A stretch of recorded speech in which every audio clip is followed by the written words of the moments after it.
Hello guys, and welcome to another tutorial of my PHP Basics series.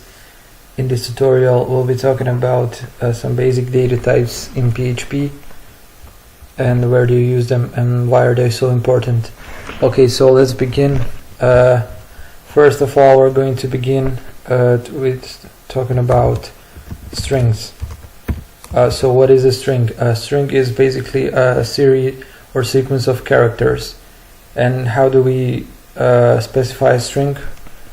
Well, we can create one variable which we're going to call myString and give it a value of this is some string, and that's it. You have your string.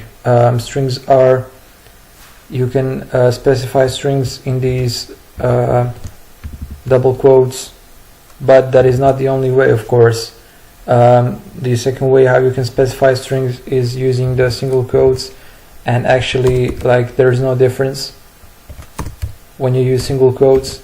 The only difference here is, for example, if I have this in my double quotes and I want to quote something inside of my string, if I were to put this double quotes again, you see that the sequence of string would break, and of course we will get an error. So how do we do that? Well, we can combine these single and double quotes, and there we have it.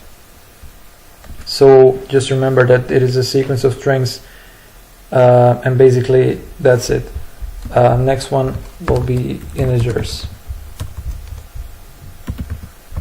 So what are integers? Basically they're whole numbers, and that's the most important thing.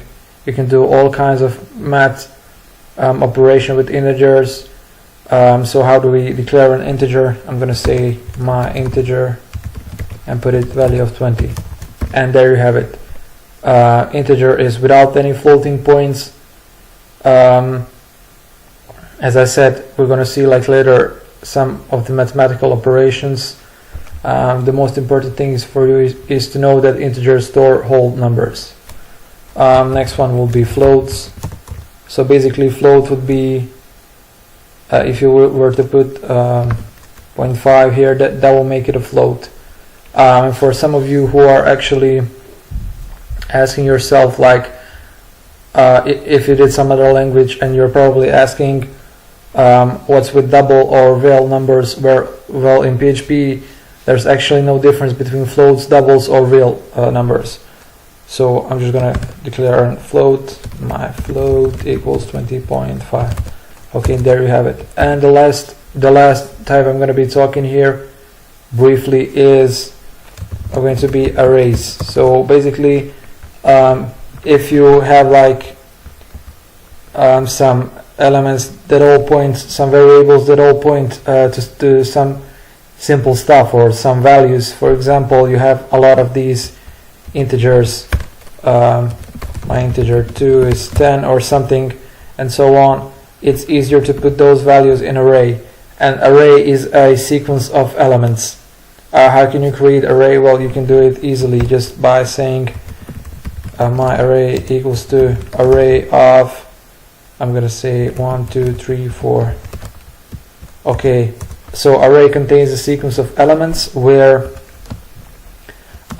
counting of array or indexing begins with 0. So this element right here is at the position number 0. It's not in the first position because arrays go from the 0 position. So how do you access array element? Well, you just say array element equals to my array, and then you use these square brackets, then you put the index. This means the position. So now we are storing the element at the position of 0 to our array element, and we can echo out this array element and see what happens. I'm gonna open up in browser, localhost. Okay, no, that's something else.